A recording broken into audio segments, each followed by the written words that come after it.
अस्सलामुअलैकुम दोस्तों, कैसे हैं आप सब। मैं आप सबको यूट्यूब चैनल इंग्लिश लिटरेचर पे वेलकम कहती हूँ। हम जो पोएम डिस्कस करने जा रहे हैं वो है अ फार क्राई फ्रॉम अफ्रीका, जिसको डायरेक्ट वालकॉट ने लिखा है। ये जो पोएम है फार क्राई फ्रॉम अफ्रीका, ये इसका हिस्टोरिकल कॉन्टेक्स्ट देखा जाए तो वो माओ माओ मूवमेंट है, माओ माओ अपराइजिंग, इसके ऊपर बेस करता है।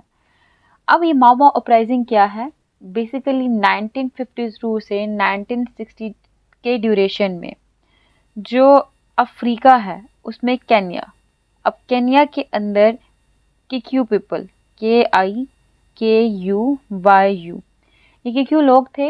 इन्होंने रिवोल्ट स्टार्ट की थी अगेंस्ट ब्रिटिश कॉलोनियल रूल। ठीक है, अब ये रिवोल्ट क्या थी, इसमें हुआ क्या था। ये जो ब्रिटिशर्स थे ना, इन्होंने इकोनॉमिकली भी, सोशली भी, पॉलिटिकली भी और लैंड के लिहाज से भी एक्सप्लॉइट किया किक्यू लोगों को। ठीक है, इनके ऊपर अटैक करना शुरू कर दिया, इनसे इनके लैंड्स ले लिए, इनको बहुत ज़्यादा सप्रेस किया। तो केन्या में जो किक्यू लोग थे, इन्होंने रिवोल्ट स्टार्ट कर दी इनके अगेंस्ट, जिसके अंदर क्या हुआ, वायलेंस। और क्या हुआ कि जो वाइट सेटलर्स थे उनके ऊपर अटैक किया गया। फर्दर जो अफ्रीकन कोलैबोरेटर्स थे, जो वाइट सेटलर्स के साथ थे, जो कॉलोनियल अथॉरिटीज को सपोर्ट कर रहे थे, उनके ऊपर अटैक किया गया। ठीक है, और फर्दर क्या हुआ, जो ब्रिटिश थे उन्होंने रिस्पॉन्ड में हैवी हैंडेड आर्मी तैयार की, एक कंपेन तैयार की, जिन्होंने उसके साथ अपने इन्होंने डिटेंशन कैंप्स लगाए और हर जगह जो थी वायलेंस स्प्रेड कर दी थी। ठीक, तो ये माओ माओ अपराइजिंग थी, जो कि हिस्टोरिकल कॉन्टेक्स्ट में ना फार क्राई फ्रॉम अफ्रीका का। फर्दर क्या होता है, फर्दर इसमें हम लोग बात करते हैं ड्यूल हेरिटेज की, मतलब आइडेंटिटी क्राइसिस इम्पोर्टेंट थीम है इसके अंदर। इवन के जो हमारे राइटर हैं वो खुद भी मिक्स्ड हेरिटेज से बिलोंग करते थे, लाइक अफ्रीका और यूरोप, इन दोनों से इनके जो हेरिटेज है वो ग्रैंडफादर थे जो हमारे पोइट के, वो एक ब्रिटिशर थे, जबकि इनकी ग्रैंडमदर जो थी वो एक ब्लैक थी। क्लियर, तो थीम जो इसमें होंगे वो स्प्लिट आइडेंटिटी का, क्रूलिटी का, वायलेंस का और लव का, कॉलोनियलिज्म का, ड्यूअल आइडेंटिटी का, ये इंपॉर्टेंट थीम होने वाले हैं थ्रू एंड थ्रू इस वर्क के अंदर। और फर्दर राइटर इस वर्क के थ्रू जो वॉर है उसकी नेचर के ऊपर क्वेश्चन करेंगे। फर्दर जो इफेक्ट ऑफ वायलेंस होता है और इसके साथ साथ डिह्यूमनाइजिंग इफेक्ट होता है कॉलोनियलिज्म का, इसको वो डिस्कस करेंगे इस पोएम के अंदर। ठीक है, अब हम लोग जो हमारी पोएम है उसका लाइन बाय लाइन एनालिसिस शुरू करते हैं। टेक्स्ट को देखें, ये पोएम जो है 3 स्टेंजा के ऊपर बेस कर रही है। फर्स्ट स्टेंजा जो है इसके अंदर 10 लाइन्स हैं। हाँ, इम्पोर्टेंट पॉइंट इज दैट कि जो पोएम है 1962 में पब्लिश्ड हुई थी। ठीक है, और जो माओ माओ मूवमेंट थी वो 1950 से 1960s की ड्यूरेशन तक रही, 1952 से 1960 के ड्यूरेशन तक रही थी। एनी हाउ, अब स्क्रीन पे टेक्स्ट देखिए। A wind is ruffling the tawny belt of Africa, Kikuyu quick as flies batten upon the bloodstreams of the wealth. Corpses are scattered through a paradise. Only the warm colonel of the garrison cries, waste no compassion on these separate dead. Statistics justify and scholars seize the salience of the colonial policy. What is that to the white child hacked in bed, to savages expandable as Jews? अब wind is ruffling, ruffling मतलब disturbance आ जाना, यानी एक environment था, बड़ा peaceful चल रहा था, लेकिन अब उसमें डिस्टर्बेंस आ चुकी हुई है, हवा में डिस्टर्बेंस है। टॉनी पैल यानी कि ब्राउनिश हो जाना, फर स्किन, जो स्किन है अफ्रीका की उसमें ब्राउनिश यानी कि गर्दों गुबार उड़ने लग पड़ा है। अब उसमें रफलिंग आ गई, डिस्टर्बेंस आ गई है। ऑफ अफ्रीका, अफ्रीका की। किक्यू क्विकेस्ट फ्लाइज, अब किक्यू जो है बिल्कुल फ्लाइज की तरह है। फ्लाइज यहाँ पे रेफर किया जा रहा है स्ट्रॉन्ग फास्ट को। ठीक है, बहुत तेज और लाइवली, जिस तरह की मक्खियाँ होती हैं बहुत तेज होती हैं और उनको पकड़ना मुश्किल होता है, बिल्कुल वैसे जो किक्यू ट्राइब है उसके जो लोग हैं बहुत तेज थे, बहुत फास्ट थे, बहुत लाइवली थे, जैसे कि फ्लाइज होती हैं। और उन्होंने क्या किया, batten upon the blood stream of the wealth, और इन्होंने अफ्रीका के हरे भरे मैदानों को ब्लड स्ट्रीम, खून से भर दिया। अब वेल्थ यानी कि हरे भरे मैदान, और बैटन अपॉन यानी कि भर देना। अब होता क्या है जी, यहाँ पे जो लाइंस हैं वो बता रही हैं कि अफ्रीका जो है उसके जो टॉनी पेल्ट यानी कि जो उसकी स्किन है, जो ब्राउन स्किन है, वहाँ पे डिस्टर्बेंस आ चुकी हुई है। किस तरह से आई? वहाँ पे जो क्यू लोग हैं उन्होंने एक जंग लड़ी। उस जंग से क्या हुआ, जो भी मैदान थे अफ्रीका के, हरे भरे मैदान, वहाँ पे ब्लड स्ट्रीम से भर गए। किसके? लोगों के ही खून से। बेसिकली यहाँ पे एक इमेज दिखाया गया है कि they are fighting for whom, for themselves. किन से लड़ रहे हैं? ये ब्रिटिशर्स से, सेटलर से, वाइट मैन से लड़ रहे हैं ये।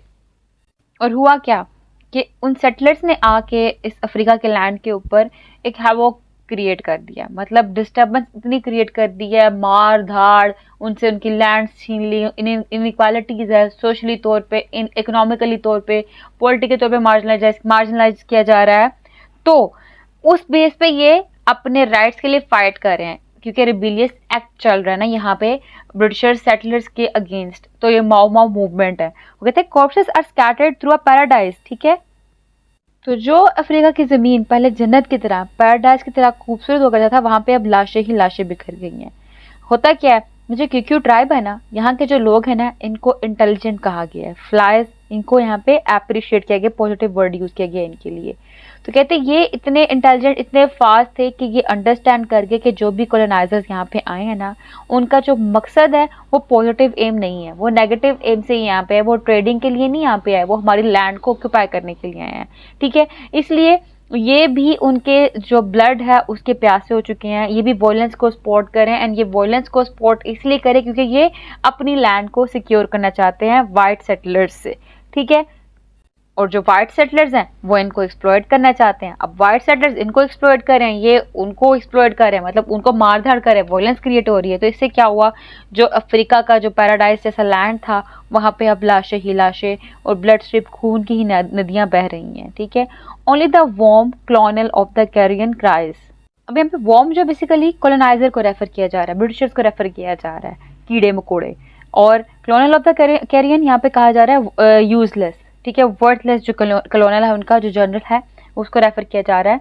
तो कहता है सिर्फ और सिर्फ एक यूजलेस जो कलोनल है ना उनका, वो ऊंची ऊंची चिल्ला के क्या कह रहा है जी, वो कीड़ों की तरह जो यहाँ पे लोग रहते हैं, कह रहा है waste no compassion on this separate dead. Separate dead यहाँ पे रेफर किया गया है क्यू पीपल को, यानी कि कहा गया है कि जो ये ब्रिटिशर्स होते हैं ना, ये क्यू को इतने नेगेटिव टर्मिनोलॉजी में बुला रहे हैं कि सेपरेट डेड, मरे हुए लोग हैं। तो कहते हैं हमें ना इन मरे हुए लोगों के ऊपर, इन फजूल लोगों के ऊपर अपना कंपैशन, अपनी हमदर्दी दिखा के वक्त ज़ाया नहीं करना चाहिए। ठीक है, waste no compassion on this separate dead, हम लोगों को इनके ऊपर हमदर्दी दिखा के अपना टाइम नहीं ज़ाया करना चाहिए। Statistics justify and scholar seize the salients of colonial policy. आप कहता है कॉलोनियल पॉलिसी के थ्रू ये जो ब्रिटिशर्स हैं ना, क्या करते हैं, ये जस्टिफाई करते हैं कि कहते हैं जितने भी स्कॉलर्स हैं वो क्या करते हैं, मतलब काइंड ऑफ इन्होंने एक एक्ट कमिट किया कि क्यों लोगों को इन्होंने कत्ल किया। ठीक है, ब्लड शेड क्रिएट हुआ, और वो कहते हैं कॉलोनियल पॉलिसी के अकॉर्डिंग ये चीज़ ज़रूरी थी, इतने लोगों का ब्लड शेड, इतने लोगों को कत्ल करना ज़रूरी था।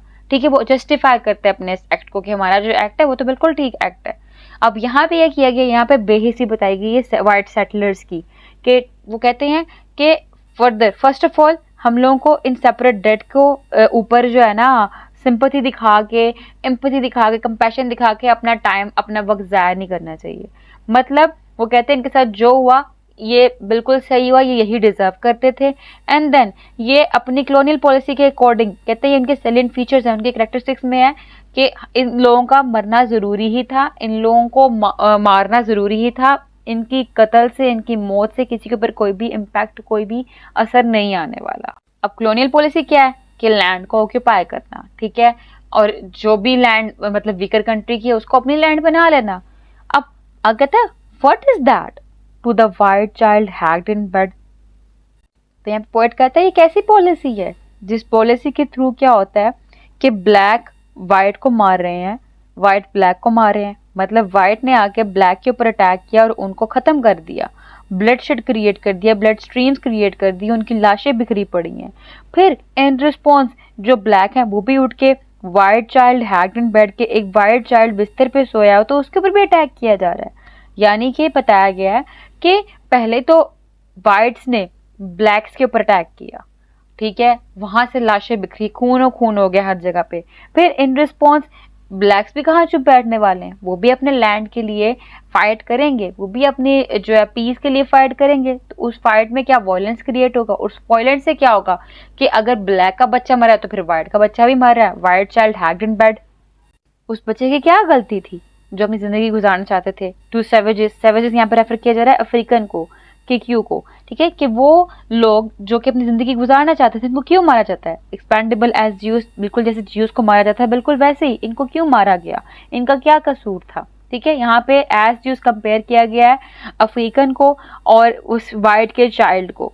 ठीक है, तो जैसे हिटलर ने ज्यूस को मरवाया था बिल्कुल वैसे ही मारा था, बिल्कुल वैसे ही कहते हैं यहाँ पे किक्यू को मारा जा रहा है, बिल्कुल वैसे ही व्हाइट चाइल्ड को मारा जा रहा है। पॉइंट यहाँ पे क्वेश्चन करते हैं कि कॉलोनियल पॉलिसी क्या वैल्यू रखती है। ये तो एक डिह्यूमनाइजिंग इफेक्ट है, ये जो ह्यूमन बीइंग है उनके ऊपर अटैक किया जा रहा है इसके थ्रू। ये कॉलोनियल पॉलिसी का एक्चुअली में क्या एग्जिस्टेंस है, क्योंकि इसके थ्रू तो वायलेंस, ब्लडशेड, यही कुछ ही स्प्रेड हो रहा है और तो कुछ भी नहीं हो रहा। इवन के जो इनोसेंस है, इनोसेंट पीपल है, उनकी लाइफ को, उनकी रहन सहन को, उनकी ईच एंड एवरीथिंग को एक्सप्लॉइट किया जा रहा है। तो अब नेक्स्ट स्टेंजा है स्टेंजा 2, जिसमें हम देखेंगे कि आइडिया दिखाया गया किसानों का, कि किसान जो है वो जोर जोर से बीट कर करके अनाज निकाल लेते हैं। ठीक है, खेतों से अनाज निकाल लेते हैं। तो यहाँ पे उस आइडिया से कंपेयर किया गया है ब्लैक्स को, कि ब्लैक्स भी सालों से बीट कर करके जो व्हाइट सेटलर है उनको अपने लैंड से बाहर निकाल देते हैं। वो कैसे, वो इस तरह से, क्योंकि कई सालों पहले, ये अपना कल्चर बता रहा है पॉइंट, कि कई सालों पहले जो है ना ये अफ्रीकन लोग, जब व्हाइट सेटलर्स नहीं आए थे तब की बात है, ये शिकारी हुआ करते थे, ये हंटर्स हुआ करते थे, जोर जोर से अपना ड्रम बजाते थे। अपना ड्रम बजा कर, तो एबिसिस नाम का एक परिंदा होता था, ये छुपा होता था घासों के अंदर, तो ये ढोल बजा के उसको बाहर निकाल लेते थे। जैसे ही एबिसिस सामने आता था तो ये उसको शिकार कर लेते थे, उसको पकड़ लेते थे। और फिर जो एबिसिस की चीख होती थी, ये नदियों से लेके जितने मैदान होते थे हर जगह इसकी चीख सुनाई देती थी। और जो चीख है ना, ये सिविलाइजेशन के बिल्कुल स्टार्टिंग से ही अफ्रीका में सुनाई दे रही है। यानी सेंस ऑफ वायलेंस की बात की जा रही है कि वायलेंस स्टार्टिंग से चलती आ रही है और अफ्रीका के लोगों के लिए वायलेंस कोई नई चीज़ नहीं है। यानी अफ्रीका के लोग शुरू से एनिमलिस्टिक टाइप रहे हैं और वायलेंस उनके लिए कोई भी नई चीज़ नहीं है। ठीक है, ये आइडिया दिया जा रहा है। अब देखो जरा line, threshold out by beaters the long rushes break. अब बीटर्स बजाने वाले जोर जोर से, थ्रेशोल्ड जोर से बजाना। ठीक है, कहता क्या करते हैं जी, जो किसान थे वो जोर जोर से अपनी फसलों के अंदर ज़रब लगाकर वहां से झाड़ियां, वहां से फसलें तोड़ा करते थे। होता क्या आगे, in a wide dust of ibises whose cries. अब होता क्या है, यहाँ पे शिकारियों की बात की जा रही है कि जो हंटर्स हैं, जो बीटर्स हैं, जोर जोर से ढोल बजाकर जो एबिसिस है उसको जो घासों के अंदर छुपी हुई होती थी उसको बाहर निकाल लेते थे। ठीक है, white dust of whose cries. अब जब उसको निकाला है तो उसको शिकार करने के लिए जा रहे हैं।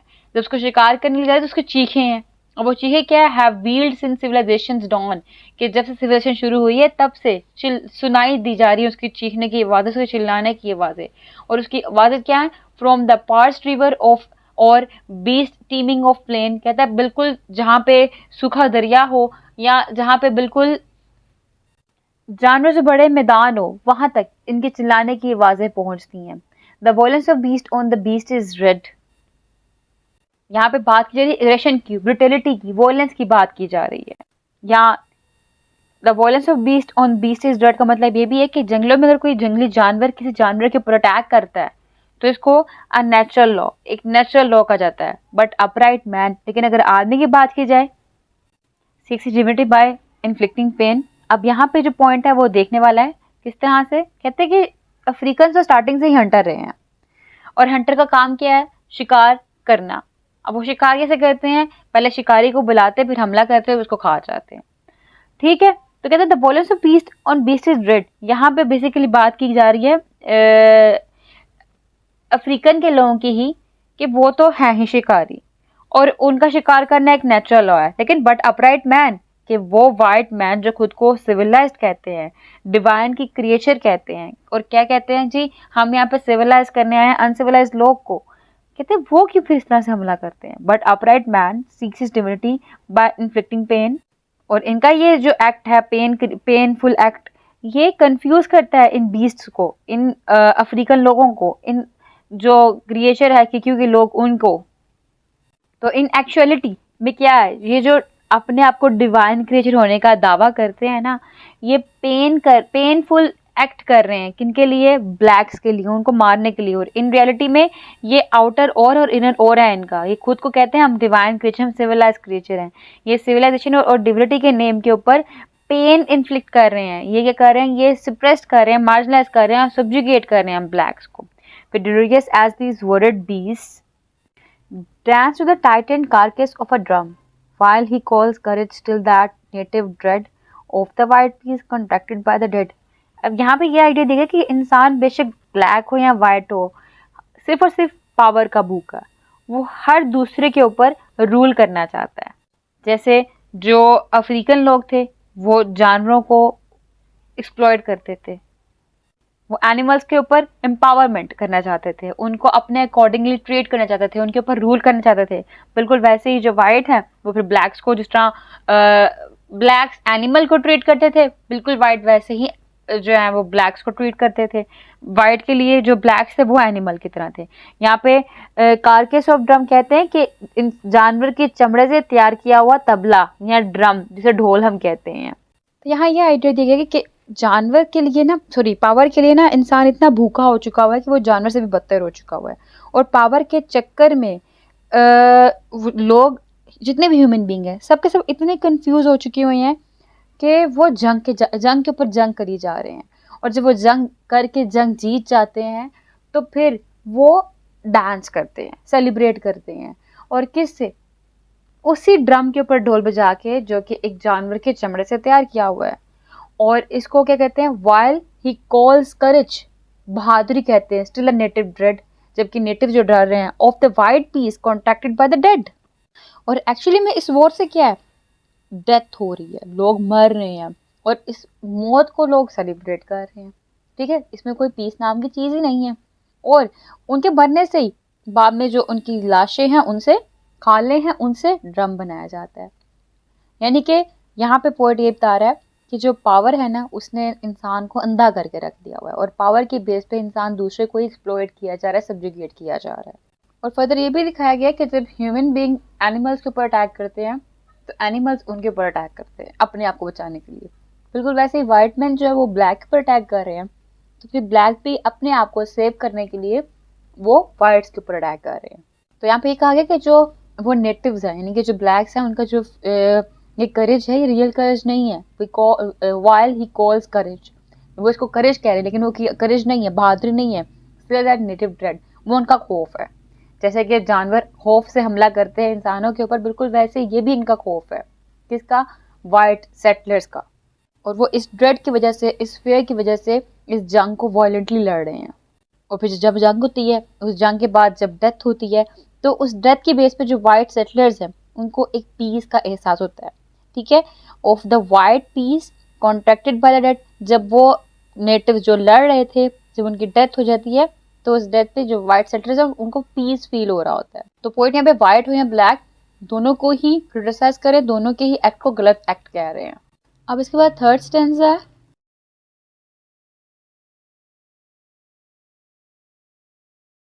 Again brutish necessity wipes its hands upon the napkin of a dirty cause.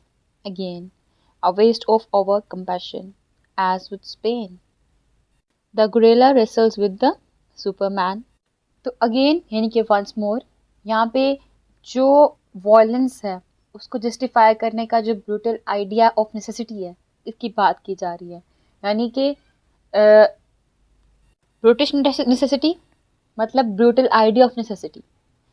और यहाँ पे बात की गई ब्लैक्स की, कि ब्लैक्स जो है अपना बदला लेने के लिए अटैक कर रहे थे वाइट्स के ऊपर, जो कि माओ माओ मूवमेंट स्टार्ट हुई थी, उस मूवमेंट की बात की जा रही है।